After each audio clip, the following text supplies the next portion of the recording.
किरालकुलाम्भोधि विधुमानन्दरूपिणम् अनन्तार्यतनूजातं कृष्णं वन्दे जगद्गुरुम्। श्रीवेङ्कटाचलाधीशं श्रियाध्यासितवक्षसं श्रितचेतनमन्दारं श्रीनिवासमहं भजे।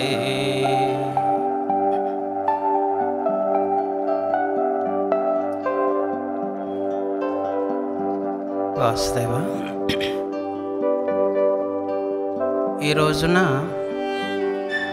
స్తుతి సౌరభం గురించి మాట్లాడాలి అని చెప్పి మాస్టర్ గారు సుమారుగా నెల రోజుల క్రిందట ఆదేశించారు.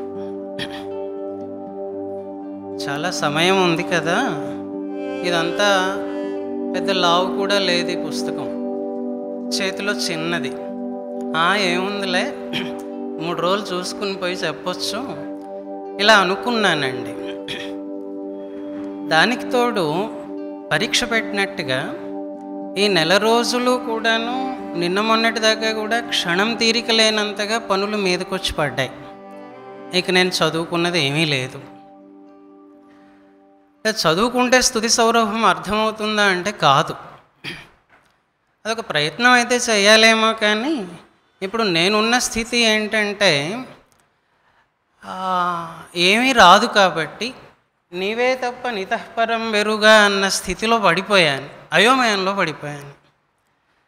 తర్వాత మరి ఇలాంటప్పుడు ఏం చేయాలి అని అంటే, పురుషమేధంలో ఒక చిన్న ఘట్టం ఉంది చూడండి.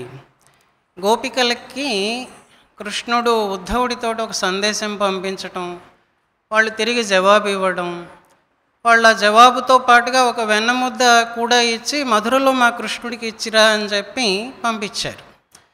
వెన్నముద్ద ఏంటి, బృందావనం నుంచి మధుర దాకా నేను నడిచిపోవటం ఏంటి, చేతిలో నిలబడుతుందా అని అంటే, నీ మనస్సు అక్కడ ఉన్నంతసేపు ఇది కరిగిపోదు అని వాళ్ళు ఉపదేశించి పంపించారట. అప్పుడు చేయునది లేక తప్పనిసరి మనస్సు నా మీద ఉంచి నీవు మధురకు వచ్చావు అని ఉద్ధవుడికి కృష్ణుడు గుర్తు చేశాడు. కొంచెం ఆ ఘట్టం కూడా గుర్తుకొస్తోంది. నేను చేయగలిగింది ఏం లేదు. అసలే సంస్కృతం, పక్కన శ్రీమన్నారాయణ గారు, ఆ పక్కన మాస్టర్ గారు, కొంచెం భయం ఉంటుందిగా. నా ప్రయత్నం నేను చేస్తాను. 10-12 ఏళ్ల వయస్సులో మాస్టర్ గారిని శ్రీమాన్ అనంతాచార్యుల వారు, వారి తండ్రి గారు వెంకటాచలానికి పిలుచుకెళ్ళారట.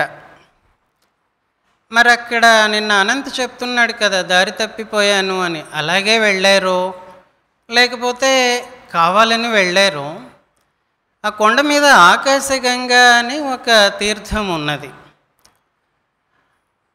తిరుమల కొండ మీద ఎన్ని తీర్థాలు ఉన్నాయో చాలా ఉన్నాయి కదా, అన్నీ కూడాను అపారమైన మహిమ కలిగినటువంటివి కదా. మాస్టర్ గారి ఆకాశగంగ దగ్గరికి వెళ్ళి అక్కడ ధ్యానం చేశారట, తపం ఆచరించారట. ఆ తపస్సు మరి నిశీధి వేళలో జరిగింది లేదా బ్రాహ్మీ ముహూర్తంలో జరిగిందో, రాత్రిపూట అంతా సద్దుమణిగిన తరువాత తిరుమల వాతావరణం ఒక్కసారి ఊహించండి. నీరవమైన నిశ్శబ్దం ఉంటుంది.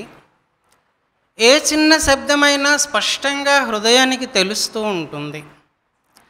అలాంటి సమయంలో మాస్టర్ గారికి శ్రీ వెంకటేశ్వర స్వామి నడిచి వస్తూ ఉంటే ఆయన కాలికి అందెలు ఉన్నాయట. ఆ అందెల ధ్వని మంద్రమంద్రంగా వినిపించిందిట. ఆ వినిపించినటువంటి ధ్వని బయట లోపల అంతా నిండిపోయి అది ఏకస్వన నిస్వనమై మెల్లగా ఈ వెంకటేశ్వర త్రిశతి అన్నటువంటి అమృత ఝరిగా బయటకు వచ్చింది.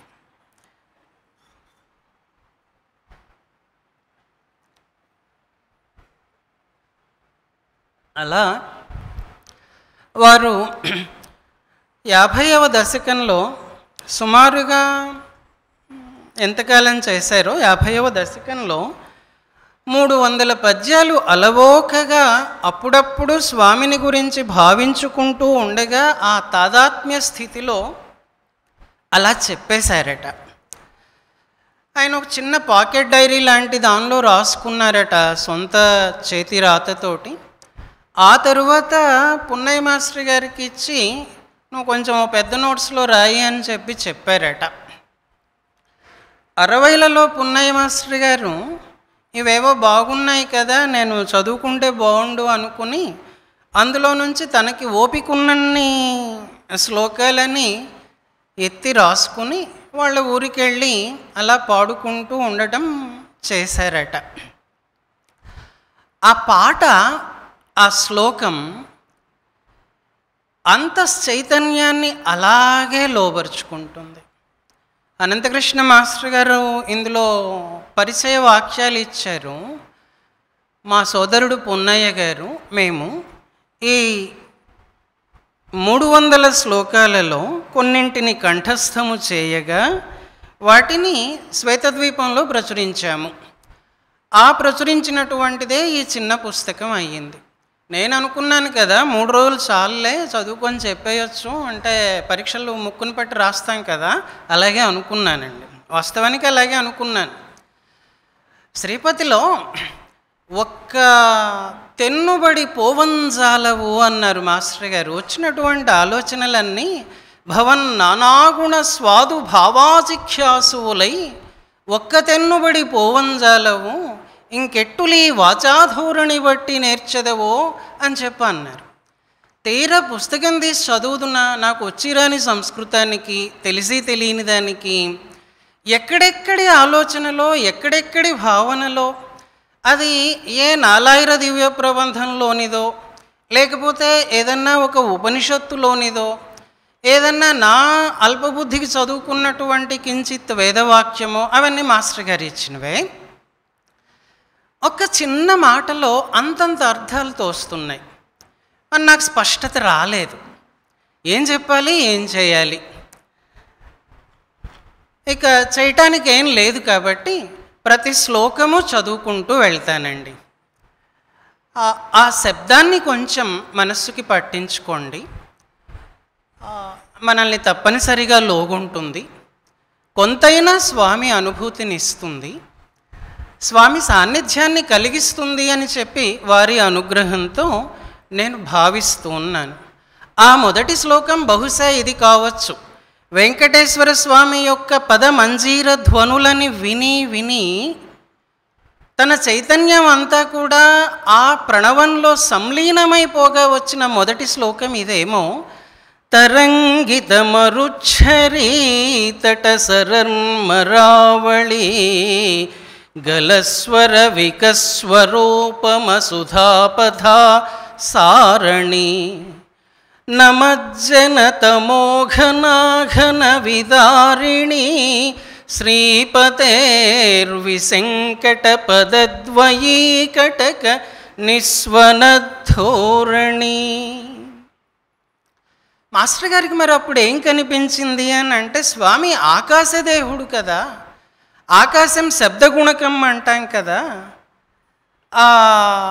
అందెల సవ్వడి ఆకాశంలో ఉన్నటువంటి శబ్దంగా వినిపించింది, సర్వగ్రహ తారక పరిభ్రమణ యాన శబ్దంగా వినిపించింది, అదే తనలోని ప్రాణస్పందనగా వినిపించింది. శబ్దమే వెలుగుని కన్న తల్లి కాబట్టి నేను ఇందులో ఉన్నదే చదువుతున్నానండి. స్వామి కాలి అందెల సవ్వడి నుండి వెలువడిన దివ్య తేజమే సూర్యకాంతిగా, తనలోని ఆత్మ తేజంగా, అందరిలోని అంతర్యామి వెలుగుగా సాక్షాత్కరించింది. ఇక చీకటికి తావెక్కడా? మనం శ్లోకం విన్నా చీకటికి తావులేదు. తరంగిత మరుఛరీతట సరన్మరావళి గలస్వర వికస్వరూపమసుధాపథా సారణి నమజ్జనతమోఘనాఘన విదారిణి శ్రీపతేర్విశంకటపదద్వయీ కటక నిస్వనద్ధోరణి.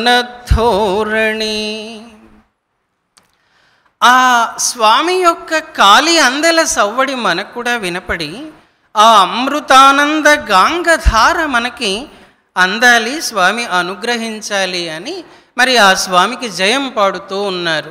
జయతు మధురలీలాజాలకారుణ్యశీలా శృతిశిఖర విశాల సృష్టికల్లోలమాలా ఫణిపతి నగలోల రమ్యసోణ ప్రవాళ భవజని పరిపాల కాపి కారుణ్యహేలా. సారాంశం ఏంటంటే ఆయన కరుణ ఇంత ఇంత అని చెప్పడానికి మనకి వీలు కాదు. ఆ కరుణ అంతా అలా తిరుమల కొండ మీద గడ్డగట్టుకుని స్థిరంగా ఉన్నది. తన వారందరూ కొండకు వస్తున్నారన్న ఆనందంతో కాబోస్తూ నర్తిస్తూ ఉన్నది. ఈ ఆనందం, ఈ కరుణ వేద శిఖరాలైనటువంటి ఉపనిషత్తుల మీద విహరిస్తూ విశాలమై ఉన్నది అన్నారు. అంటే దానికి అంతు లేదన్నమాట. ఇక్కడ అక్కడ ఇంత లిమిట్ అని చెప్పలేం. అది బ్రహ్మాండ గోళాలన్నింటినీ కూడా ఒక మాలగా చేర్చి వాటన్నింటి స్థితిని నిర్వహించేటటువంటిది. తన నుండి జనిస్తూ ఉన్నటువంటి జీవులనెల్లరనీ పరిపాలిస్తున్న స్వామి కరుణకి జయమగుగాక అన్నారు.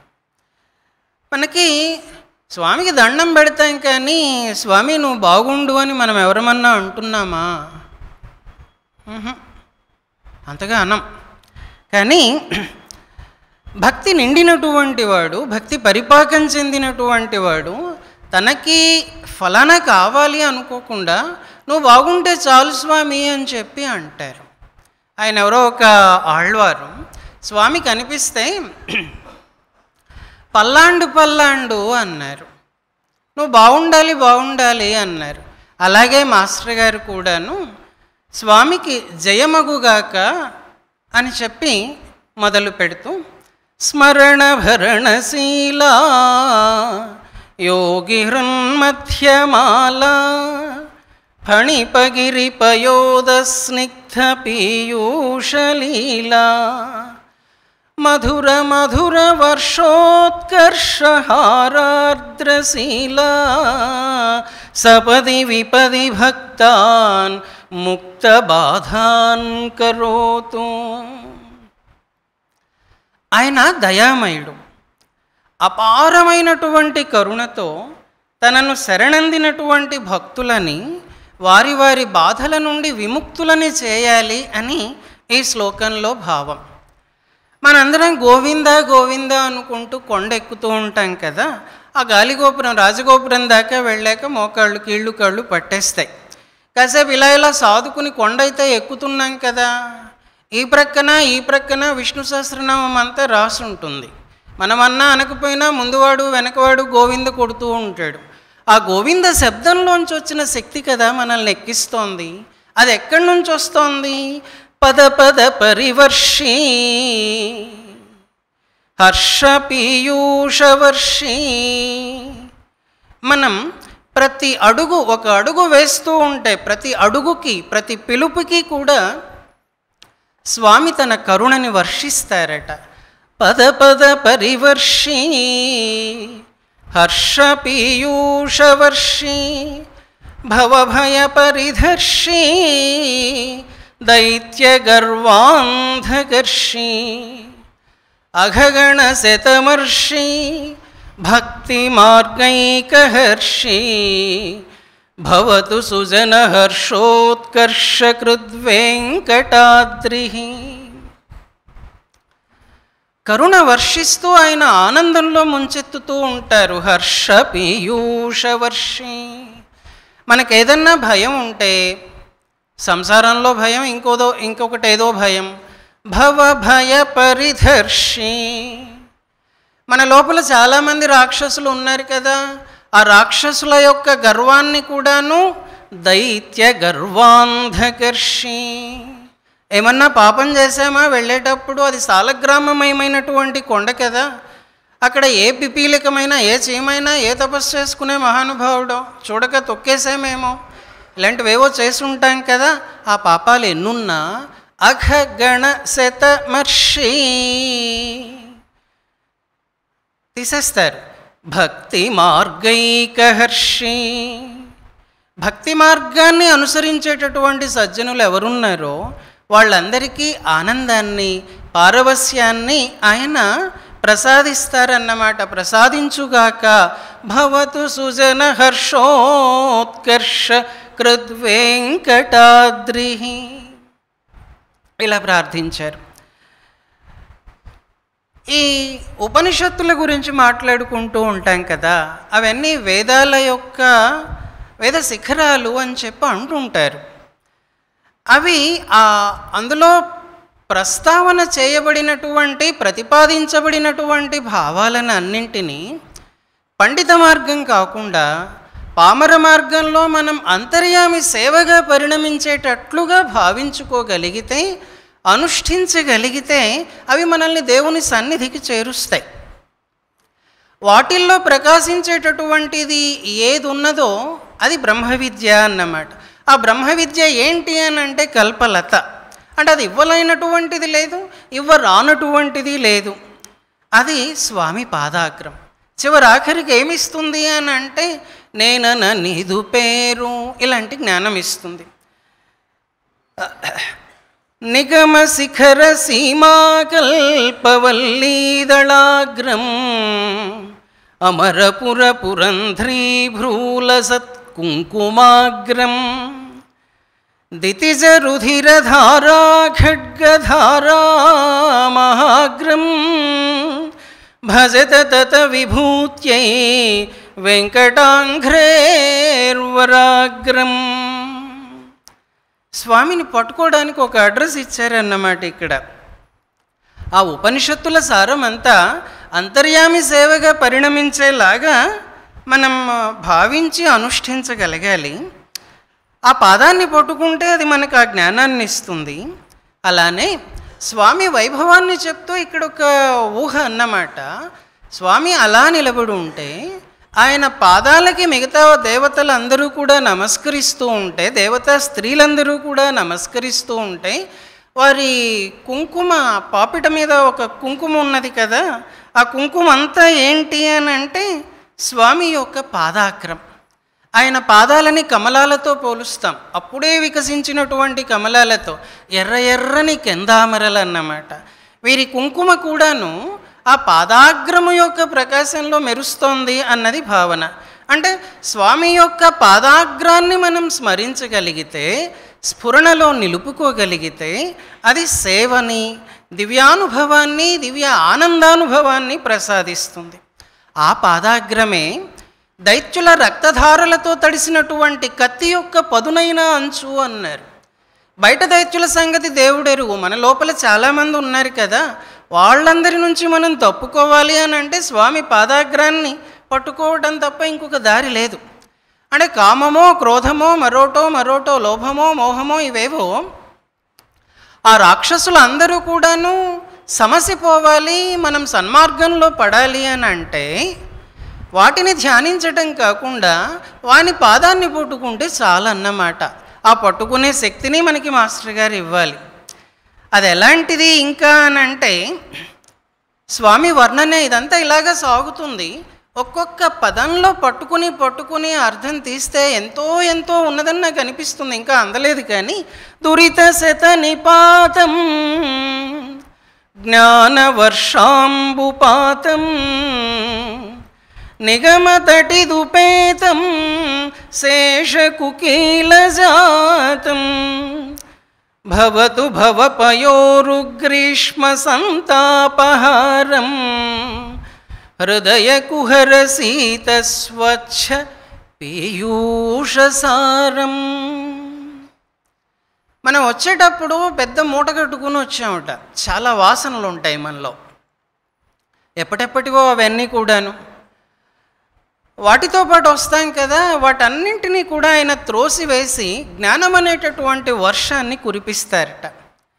ఆ జ్ఞానం ఏంటి అని అంటే వేదం అనే జ్ఞానం అన్నారు. నిగమతటి దుపేతం, మేఘంలాగా, మెరుపును కల్పించేటటువంటి మేఘంలాగా స్వామి అక్కడ నిలబడి ఉన్నారు.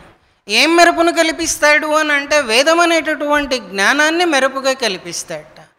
మరి వేదం ఏం చెప్తుంది అని అంటే ఆయన ఆనంద స్వరూపుడని, అపార దయామయుడని చెప్తుంది.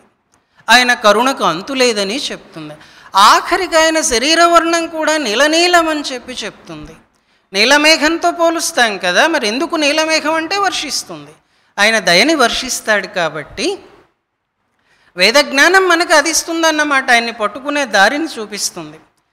భవతు భవపయోరుగ్రీష్మ సంతాపహారం. మనకి ఏదైనా తాపం ఉన్నట్టయితే ఆ తాపాన్ని కూడాను తొలగిస్తుంది. హృదయ కుహర శీత స్వచ్ఛ పీయూషసారం. మన హృదయం అనేటటువంటి గుహలో చల్లటి అమృతసారమైనటువంటి పరమ ప్రేమ గడ్డగట్టినటువంటి రూపంలో స్వామి నిలబడి ఉంటారు అని మాస్టర్ గారు ఆయన చిరునామా ఇస్తున్నారు. ఇక వెంకటేశ్వర స్వామి దర్శనానికి వెళ్ళినప్పుడు ఒక్కొక్కళ్ళ అనుభవాలు ఒక్కొక్క రకం, ఎన్నో వింతలు. ఆ స్వామి స్వరూపమే ఒక రకమైన వింత. మాస్టర్ గారు ఇలా చెప్తున్నారు చూడండి. అసితమపి చ రూపం ధ్వాంత విధ్వంసకారం, అసితమపి చ రూపం ధ్వాంత విధ్వంసకారం. నల్లని రూపమైంది కానీ ధ్వాంత విధ్వంసకారం, చీకటిని పారద్రోలుతారు ఆయన. మరి ఏ చీకటినైనా భావించండి, భౌతికంగా ఉన్నటువంటిది కానివ్వండి, లోపలిది కానివ్వండి.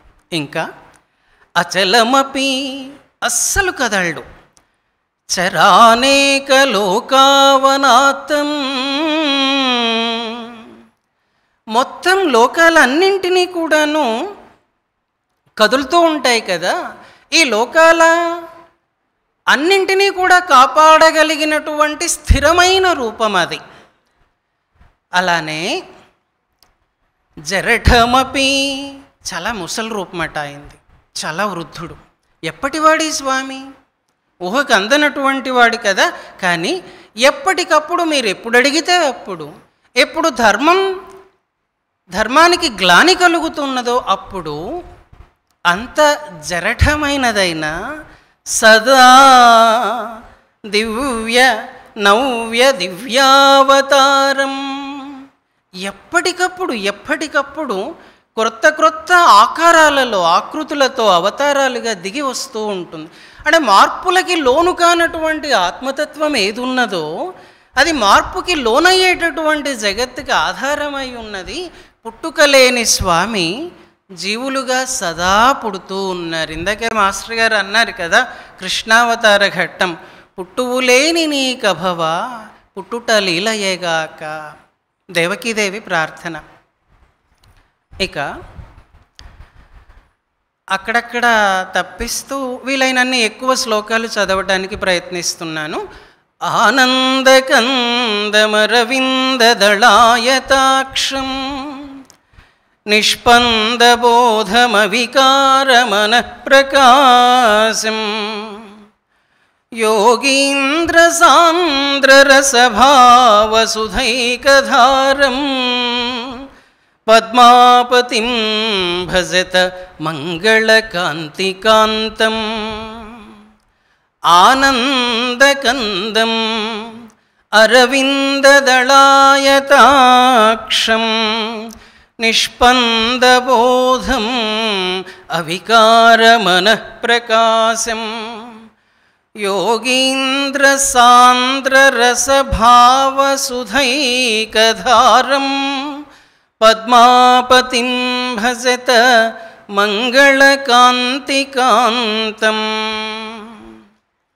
బ్రహ్మానందానికి మూలమైనటువంటి స్వామి ఈయన భక్తుని మనస్సులో తాను నిలిచి వెలుగుతాడు. స్మరించే వారి మనస్సులోని వికారాలకి అవతల నిలుపుతాడు. యోగీశ్వరుల హృదయాలలో జీవితాలలో ఆనందం అనేటటువంటి అమృతాన్ని ధారగా ప్రవహింపజేస్తాడు. పరమశుభమైనటువంటి తన సాన్నిధ్యాన్ని ఇచ్చి భక్తులని తన వైపుకు ఆకర్షిస్తాడు అని స్థూలంగా భావం. పంకజాసన శక్ర శంకర పూజితాంఘ్రి సరోరుహం దేవదానవ సిద్ధ సాధ్య నరాది భావిత వైభవం సంకటోత్తరణోజ్వలదృచితోషితాఖిల సేవకం వెంకటేశ్వర పాద పంకజమాశ్రయే నిఖిలాశ్రయం. విశ్వమంతా కూడా ఆయనకి పాదభూతమైనటువంటిది అన్నమాట. విశ్వంలో విష్ణుడి అంతర్యామిత్వాన్ని భావించేటటువంటి వాళ్ళకి అన్ని చిక్కులు తొలగిపోయి ఆనందము ఉత్సాహము సదా వర్తిస్తాయి. అలాంటి స్వామివారి పాదాలని మనం శరణు వేడుదాం అని భావం. నేను గొప్పవాణ్ణి కాబట్టి పట్టుకుంటానా స్వామి పాదాన్ని. గజేంద్రోస్మి నాహం నచాహం కుచేలో న పాంచాలకన్యా న కుబ్జా న కుంతీ భవత్కల్పితానల్ప సృష్టి ప్రరోహే చలద్రేణురస్మిన్ ప్రభో రక్ష రక్ష. గజేంద్రోస్మి నాహం, నేనేమనగా ఏనుగుని కాదు. నచాహం కుచేలో, నీ ఆదరాన్ని పొందినటువంటి నీ స్నేహితుడు కుచేలుణ్ణి కాదు. అర్థం తెలిసిపోతోంది కదా స్థూలంగా. నా పాంచాల కన్యా, ద్రౌపదిని కాదు. నా కుబ్జా నా కుంతి, వీళ్ళిద్దరికీ వేరువేరు క్వాలిఫికేషన్స్ ఉన్నాయి. కుబ్జ ఏమో స్వామి సాన్నిధ్యాన్ని కోరుకున్నది, కుంతేమో నువ్వు ఎప్పుడూ గుర్తుండేటట్టు అయితే, కష్టం వస్తే నువ్వు గుర్తుండే పని అయితే నాకు ఎప్పుడూ కష్టాలే ఉన్నాయినా ఇంకేం వద్దు అని కుంతి కోరుకుంది. వాళ్ళకున్న అర్హతలేవి నాకు లేవు. మాస్టర్ గారు అంతటి వారు ఇలా అంటున్నారు చూడండి. భవత్కల్పితానల్ప సృష్టి ప్రరోహే చలద్రేణురస్మిన్ ప్రభో రక్ష రక్ష. మరి నేను ఎవరినయ్యా అని అంటే, నీచే కల్పించబడినటువంటి అఖండ సృష్టి వ్యూహంలో అలా గాలికి కదిలిపోయేటటువంటి రేణువులు ఎన్నున్నాయో కదా, ఆ రేణువులలో అతి స్వల్పమైన రేణువుని మాత్రమే నేను. నాకు కావలసింది ఏంటి అని అంటే, ప్రభో రక్ష రక్ష, నీ పాదాల మీద భక్తి నొసగి నన్ను కాపాడవయ్యా. భక్తి ఇచ్చావు, మరి నాకేం కావాలి? నేనేం అడుగుతున్నానని నువ్వు అనుకుంటున్నావు? నయాచే మహార్థం నయాచే సుఖార్థం నయాచే గజాందోళికాస్వాదిభూతి ప్రభో వెంకటేశ ప్రసాదం కురుష్వ అలం తావకీయాంఘ్రి సేవా విభూతిం. ఏవేవో మహామహా ప్రయోజనాలు నాకు అక్కర్లేదు, సుఖాలు అక్కర్లేదు, ఏదో ఏనుగుల మీద గుర్రాల మీద పల్లకీల్లో ఊరేగించటాలు అవి నాకు అక్కర్లేదు, సత్కారం వద్దు, సన్మానం వద్దు. తావకీయాంఘ్రి సేవా విభూతిం, అది నాకు కావలసిన ప్రసాదం. నీ పాదసేవ అనేటటువంటి వైభవం మాత్రమే నాకు చాలు, దాన్నే అనుగ్రహించు అని ప్రార్థిస్తున్నారు.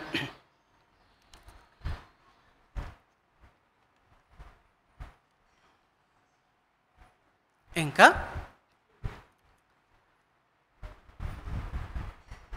నిరంజన దృగంజనం ప్రణవకామినీ రంజనం సురారిమదభంజనం సుకృతివాగురాఘంజనం దయామృతఘనాఘనం దురితభూధరోల్లంఘనం ఫణీంద్రగిరివాహనం భవతు సర్వసమ్మోహనం.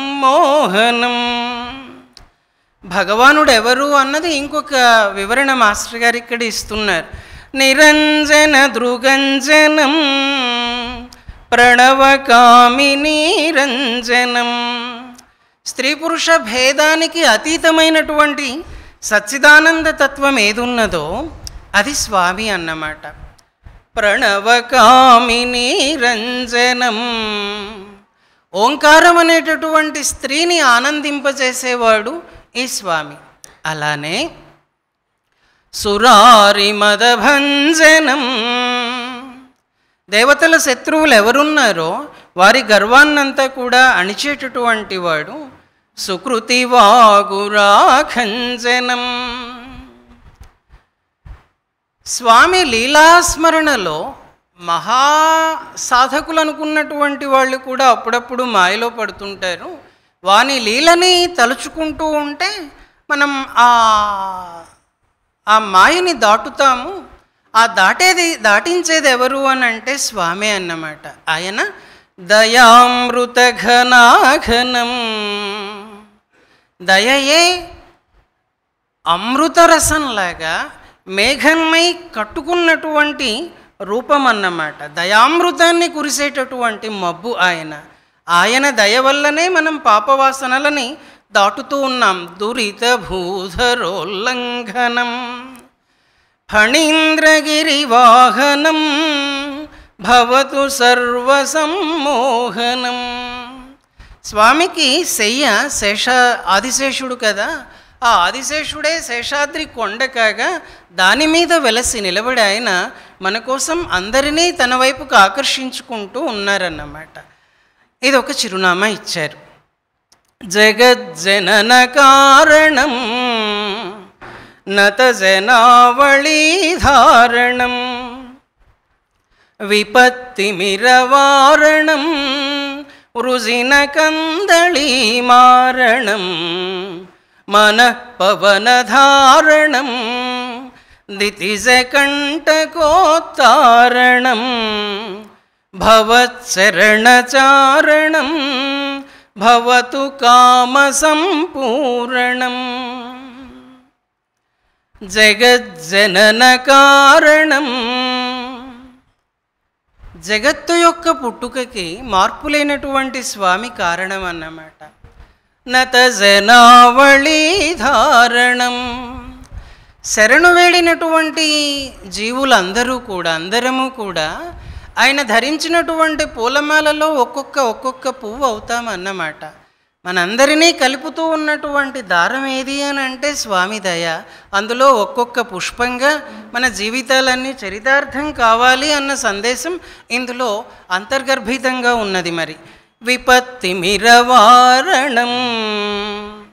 ఆశ్రితులకు ఏమైనా ఆపదలు వస్తే ఆ ఆపదలనేటటువంటి చీకట్లని ఆయన పారద్రోలుతాడు, భయం లేదు. వృజిన కందళీమారణం.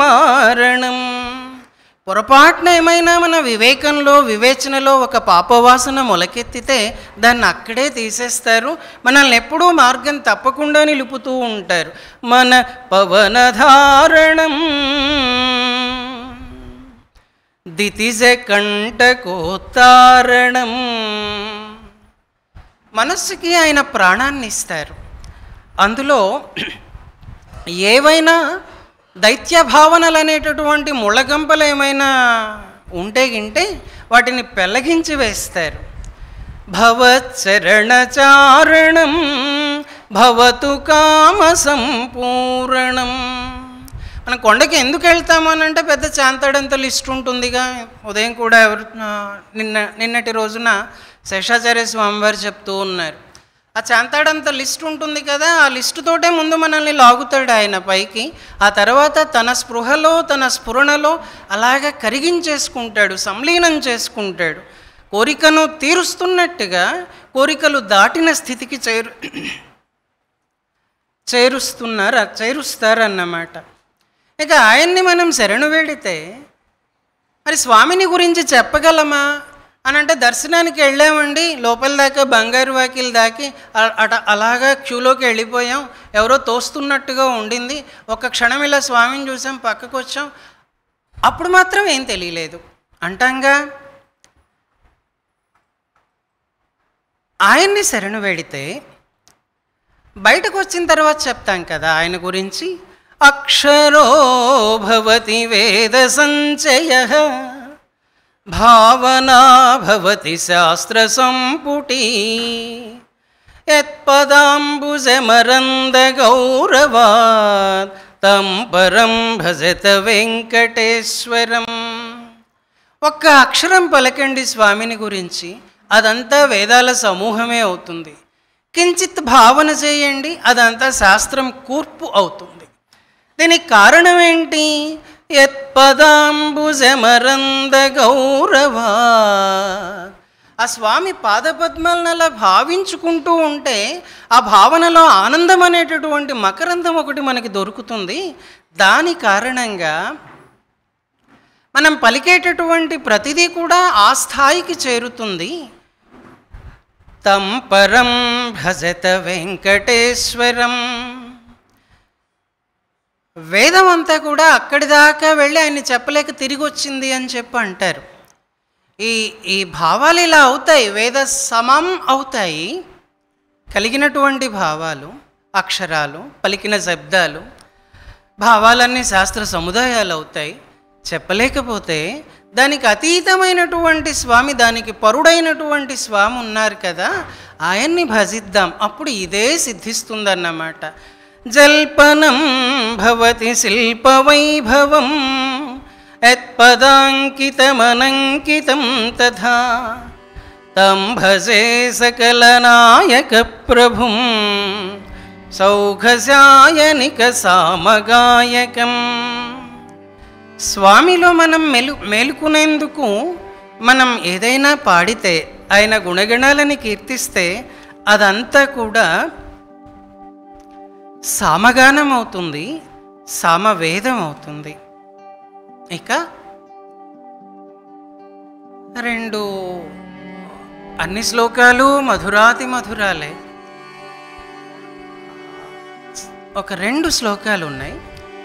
యస్య వక్షసి మంగాంబా యస్యా వక్షసి వెంకటః యుగపద్రత్న సంబద్ధౌ రక్షతాం తౌ జగత్రయం.